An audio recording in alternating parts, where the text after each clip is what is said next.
Dari Batu Pahat sampai ke Melaka. Kali ini selesai semua kerja aku yang ada dekat KKTM Masjid Tanah Melaka ni. Hari ni ada open house di KKTM Masjid Tanah. Ini adalah tempat aku belajar 10 tahun yang lalu. Pada 2010, 2011, 2012. Dekat sinilah aku belajar berkenaan dengan automotif. Kenapa tak kali ni bila ada salah satu program aku sambut dengan cikgu-cikgu ataupun lecturer-lecturer yang pernah ajar aku dulu. Jujur cakap, saya dah lama tak jumpa cikgu-cikgu saya. Dan di sini bukan sekadar untuk belajar tentang automotif saja, tapi ada juga kos plastik, komposit, aerospace dan ada lagi beberapa kos untuk pembelajaran. Dulu, saya ini bukan di antara student yang pandai. Saya adalah SPM yang bukan gagal, tetapi hampir gagal lah, senang cakap macam itulah. Saya belajar di IKM Jasin untuk dapatkan sijil dan saya gunakan sijil dan SPM saya digabungkan untuk saya belajar di KKTM Masjid Tanah. Itu dulu, susah nak masuk ke KKTM Masjid Tanah. Tetapi sekarang ni, tak macam dulu lagi. Gunakan SPM saja pun dah boleh melayakkan diri untuk belajar dekat KKTM Masjid Tanah. Dan dekat sini saya boleh kata 60% adalah kerja skill, 40% adalah teori. Yang mana ibu bapa yang kat luar sana yang masih tiada lagi tempat untuk nak letakkan anak untuk belajar, insya-Allah KKTM Masjid Tanah boleh bantu. Apa yang menariknya, dah ramai produk-produk KKTM Masjid Tanah yang menjadi. Tak percaya, cuba tengok dekat ruangan komen, mesti ada alumni-alumni yang batch saya ataupun batch abang-abang saya ataupun batch yang bawah-bawah saya yang dah pun berjaya. Alhamdulillah. Di antaranya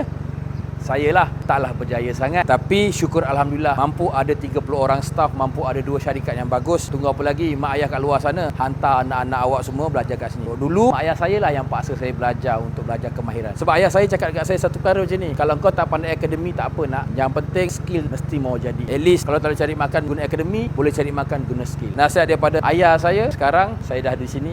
Terima kasih kepada KKTM Masjid Tanah. I love you all, I love you so much. Jadi tunggu apa lagi? Cuba tengok apa yang menarik dekat KKTM Masjid Tanah ni. Okey? Yang penting, marah. Dah saya nak gerak balik luar. Tibet marah Masjid Tanah yang penting.